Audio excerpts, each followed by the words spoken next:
Next topic हम लोग discuss करेंगे लॉन्गिट्यूड एंड टाइम।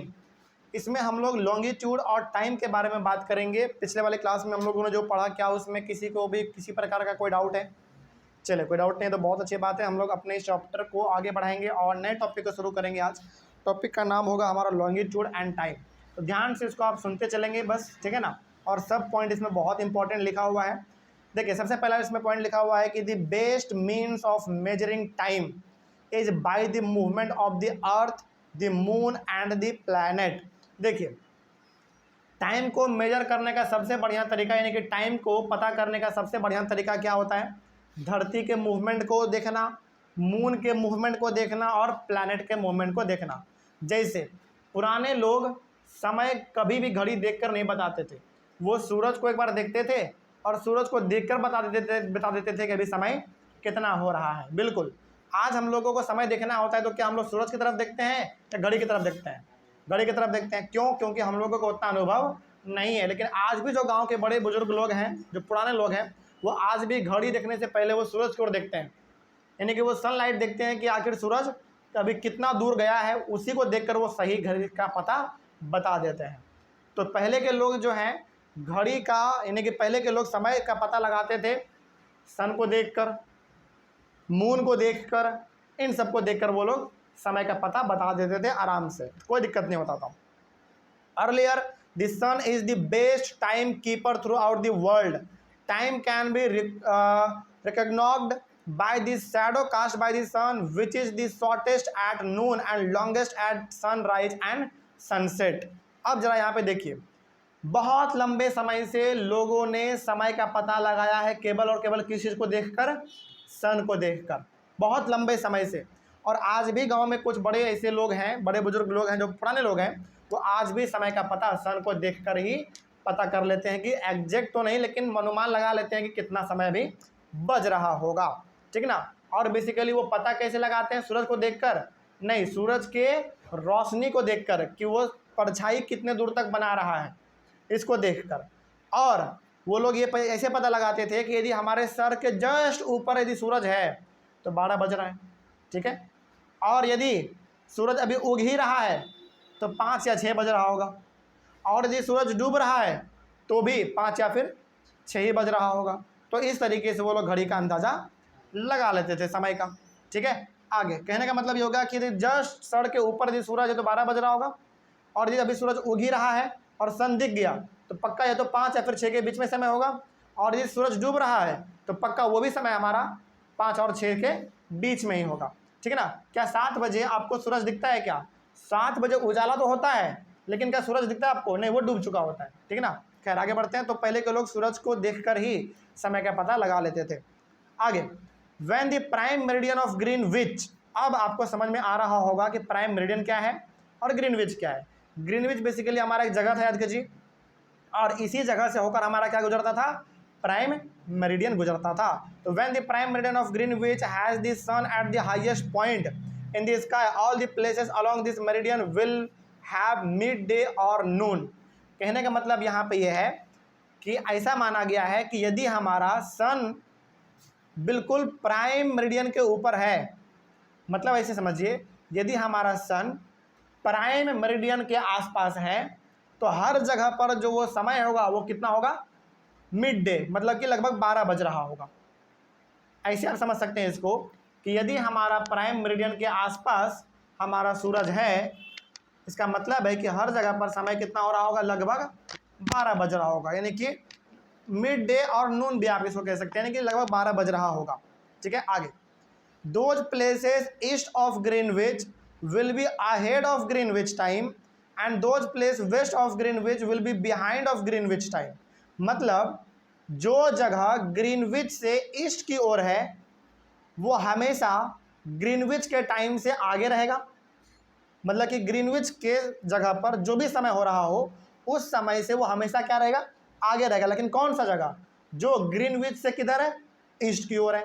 यानी कि जो जगह ग्रीनविच से ईस्ट की ओर है वो हमेशा आगे होगा समय में, किससे? ग्रीनविच से। और जो जगह ग्रीनविच से वेस्ट की ओर है वो ग्रीनविच से हमेशा क्या रहेगा? पीछे रहेगा। बस ये बात आपको ध्यान रखना है। यहाँ पे बताते हैं क्यों, क्योंकि अभी इसमें ना डिग्री का सारा खेल है, इसके पीछे रीजन भी है, इसे ही हवा में कोई बात नहीं है, सारा पॉइंट के पीछे रीजन है। लेकिन अभी फिलहाल आपको 2 पॉइंट ध्यान रखना है। पहला ये कि जो जगह, जो प्लेस ग्रीनविच के ईस्ट साइड में है वो हमेशा समय में आगे रहेगा, किससे? ग्रीनविच के समय से, ठीक है ना। और जो ग्रीनविच से, जो जगह ग्रीनविच से वेस्ट की ओर है वो समय में हमेशा पीछे रहेगा, किससे? ग्रीनविच के समय से, ठीक है ना। चलिए आगे बढ़ते हैं। अगला, a watch can be adjusted at any place to read 12 o'clock when the sun is at the highest point in the sky when it is midday। कहने का मतलब ये हुआ कि आप किसी भी जगह पर रहिए, अपने घड़ी को आप बिल्कुल मैच कर सकते हैं तब जब आपका सूरज जस्ट आपके सर के ऊपर रहे, और उस समय पे घड़ी में समय कितना हो रहा होगा? 12 बज रहा होगा। चाहे वो जगह कोई भी हो, इंडिया, पाकिस्तान, कोई भी हो, नेपाल उपाल कोई भी हो, यदि वहाँ पे सूरज जस्ट आपके सर के ऊपर है तो पक्का वहाँ पे क्या बज रहा होगा? 12 बज रहा होगा। ये समय लगभग हर जगह पे फिक्स ही रहता है, ठीक ना, क्योंकि वो सूरज, क्या सूरज का पोजीशन आप चेंज कर सकते हैं क्या? नहीं, वो तो हमेशा फिक्स ही रहेगा, ठीक है ना। यदि आपके सूरज के, यदि आपका सूरज यानी कि सनलाइट सबसे आपके, मतलब सनलाइट यदि आपके सर के जैसे ऊपर है तो पक्का वहाँ पे 12 बज रहा होगा, चाहे वो इंडिया हो, पाकिस्तान, नेपाल, कुछ भी हो, हर जगह पर। अब यहाँ पे थोड़ा सा हम लोग ये पता करते हैं कि आखिर समय को कैलकुलेट कैसे किया जाता है। तो the rate of difference can be calculated as follows, यानी कि अच्छा कभी कभार आप सुनते होंगे ना कि इधर उजाला है तो उस कंट्री में अंधेरा है, ऐसा आप सुनते होंगे कई बार। ऐसा क्यों होता है, थोड़ा सा इसके बारे में हम लोग बात कर लेते हैं। देखो, the earth rotate 360 degree in 24 hours. हमारा जो पूरा पृथ्वी है ना वो एक बार अपने ही जगह पर घूम जाता है, कितने घंटे में? 24 घंटे में। यानी कि धरती को पूरा एक बार घूमने में कितना समय लगता है? 24 घंटा। और 24 घंटा जब वो घूम गया तो बताओ वो कितना डिग्री घूमा? 360 डिग्री घूमा, 360। यानी कि एक बार कोई चीज़ पूरा घूम जाता है ना तो हम कहते हैं कि वो 360 डिग्री घूम गया, ठीक ना। तो बताइए कि 24 घंटा में 360 डिग्री हमारा पृथ्वी घूमता है, तो 1 घंटा में वो कितना डिग्री घूमेगा? 15 डिग्री। आप क्या करो, बेसिकली 360 को डिवाइड कर दो 24 से, आपको समझ में आ जाएगा। यानी कि 24 घंटा में यदि हमारा पृथ्वी 360 डिग्री घूमता है तो 1 घंटा में हमारा पृथ्वी कितना डिग्री घूमेगा? 15 डिग्री घूमेगा, ठीक है ना। और फिर 4 मिनट में कितना घूमेगा? 1 डिग्री। समझ रहे बात को?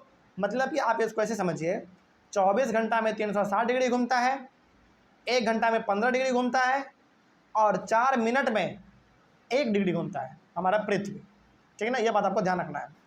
10 when it is 12 noon at Greenwich, the time at 15 degree east of Greenwich will be 60 minute, यानी कि 1 hour ahead of Greenwich time, which means 1 PM। इसका मतलब आप ऐसे समझिए, अभी तुरंत अभी आपने यहाँ पे ये देखा कि यदि हमारा पृथ्वी 24 घंटा में 360 डिग्री घूमता है तो 1 घंटा में 15 डिग्री घूमेगा, 1 घंटा में 15 डिग्री। तो बताओ 1 डिग्री वो कितने मिनट में घूमेगा? फिर 4 मिनट में घूमेगा। अब मान लो कि ग्रीनविच में बज कितना रहा है? 12। कितना बज रहा है? 12 बज रहा है।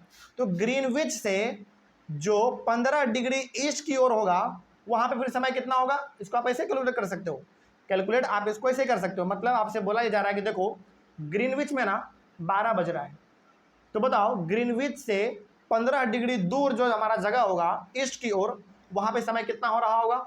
तो आप क्या करोगे, बेसिकली 15 × 4 कर दोगे। यानी कि 15 यहाँ पे किस चीज़ के लिए है? डिग्री के लिए है, क्योंकि वो जगह कितने दूर है ग्रीनविच से? 15 डिग्री है। कोई दिक्कत? और मल्टीप्लाई किससे करोगे? 4 से करोगे, क्योंकि हमको इसमें समय निकालना है ना। आप इसको ऐसे समझिए, यदि कन्फ्यूजन हो रहा है तो, कि 360 डिग्री घूमता है 24 घंटे में, 15 डिग्री घूमता है 1 घंटे में, और 1 डिग्री घूमता है कितने मिनट में? 4 मिनट में। तो बताइए वो 15 डिग्री कितने मिनट में घूमेगा? मतलब कि 15 × 4 कर देंगे हम लोग इसमें, तो हमारे पास आएगा 60 मिनट्स। इसका आप मतलब ये भी कह सकते हैं कि 1 डिग्री घूमता है कितने मिनट में? 4 मिनट में। तो बताओ 15 डिग्री कितने मिनट में घूमेगा? तो क्या करोगे, 15 × 4 करोगे तो कितना मिनट आएगा? 60 मिनट आएगा, यानी कि 1 घंटा। तो जो समय आपका 12 बज रहा था ग्रीनविच में, वही जगह, सॉरी वही समय उसी समय में हमारा 1 बज रहा होगा किस जगह पर, जो जगह ग्रीनविच से 15 डिग्री ईस्ट की ओर है। समझ रहे बात को? नहीं समझ में आया? फिर से दोबारा ऐसे समझिए 360 डिग्री घूमता है कितने घंटे में? 24 घंटे में। 15 डिग्री घूमता है कितने घंटे में? 1 घंटे में। फिर 1 डिग्री वो कितने घंटे में घूमता है, सॉरी कितने मिनट में? 4 मिनट में। अब आप ये इमेजिन करो कि ग्रीनविच में बज रहा है कितना, 12, दोपहर का 12 बज रहा है, ठीक है ना। आपको समय निकालना है उस जगह के बारे में जो जगह ग्रीनविच से 15 डिग्री ईस्ट की ओर है, आपको ये समय निकालना है। तो आप यहाँ पे कर रहे हो 15 × 4 यानी कि 60 मिनट। अब सवाल है कि सर यहाँ पे 15 × 4 हम क्यों कर रहे हैं? ऐसे समझो आप, देखो 4 मिनट में वो घूमता है 1 डिग्री, तो ऑब्वियस सी बात है 15 डिग्री वो कितने मिनट में घूमेगा, तो 15 × 4 करेंगे, कितना आएगा? 60 आएगा, यानी कि 60 मिनट, इसका मतलब 1 घंटा।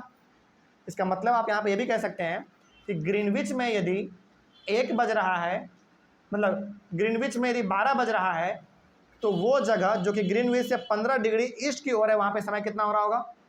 1 बज रहा होगा। 1 घंटा हमेशा वो आगे रहेगा, ठीक है ना। 15 डिग्री बहुत कम नहीं होता है, बहुत ज़्यादा होता है। 15 डिग्री आपको सुनने में बहुत कम लग रहा है ना, लेकिन जब आप इसको अर्थ के लेवल पे देखोगे 15 डिग्री बहुत बड़ा होता है, क्योंकि अर्थ हमारा छोटा सा थोड़ी है, बहुत बड़ा है, ठीक है ना। आगे बढ़ते हैं। 180 degree will be midnight when it is 12 noon at Greenwich. मतलब यदि ग्रीनविच में 12 बज रहा है, यानी कि दोपहर हो रहा है, और यदि हम किसी जगह पे, वो जगह जो जगह की 180 डिग्री दूर है, वहाँ पे कितना हो रहा होगा? मिडनाइट हो रहा होगा, यानी कि वहाँ का आधा रात हो रहा होगा। आप इसको ऐसे समझिए कि यदि ग्रीनविच में 12 बज रहा है, ग्रीनविच में 12 बज रहा है, दोपहर हो रहा है, और हमको वहाँ का समय निकालना है जो कि ग्रीनविच से कितना दूर है? 180 डिग्री है, तो वहाँ पे समय कितना हो रहा होगा? आधा रात हो रहा होगा, लेकिन मतलब 12 बजे रात का समय यहाँ पे हो रहा होगा। तो ये होता है टाइम को पता करने का तरीका। तो कोई भी आपसे पूछे कि बताओ धरती हमारा कितने घंटे में घूमता है 360? 24 घंटे में। तो फिर 15 डिग्री वो कितने घंटे में घूमेगा? 1 घंटे में। फिर वो 1 डिग्री कितने मिनट में घूमेगा? 4 मिनट में। अब यदि कोई ऐसे पूछ दे आपसे कि बताओ कोई एक ऐसा जगह है जो कि ग्रीनविच से 15 डिग्री दूर है, तो बताओ वहाँ पे समय कितना हो रहा होगा, जबकि समय ग्रीनविच में 12 बज रहा है, वहाँ 1 बज रहा होगा। फिर यदि कोई आपसे पूछे कि बताओ ग्रीनविच में 12 बजे दोपहर हो रहा है, और उस जगह का टाइम बताओ जो जगह ग्रीनविच से 180 डिग्री दूर है, तो वहाँ पे कितना बज रहा होगा बताओ? रात के 12 बज रहे होंगे। ये समय का डिफरेंस होता है, ठीक है। चलिए, इस तरीके से हमारा ये टॉपिक कंप्लीट होता है, लॉन्गिट्यूड एंड टाइम। अगला जो हमारा टॉपिक है हमारा वो है why do we have standard time. इसका मतलब है कि हमारे इंडिया में जितने भी घड़ी हैं सबके पास समय क्या है? एक जैसा है सबके घड़ी में। तो ये इसी को हम लोग कहते हैं स्टैंडर्ड टाइम। ये सबके सेम क्यों है, इसी के बारे में हम लोग यहाँ पे बात करेंगे, लेकिन अगले वाले क्लास में। कोई दिक्कत नहीं इसमें। चलिए, मिलते हैं हम लोग अपने अगले क्लास में। Thank you very much.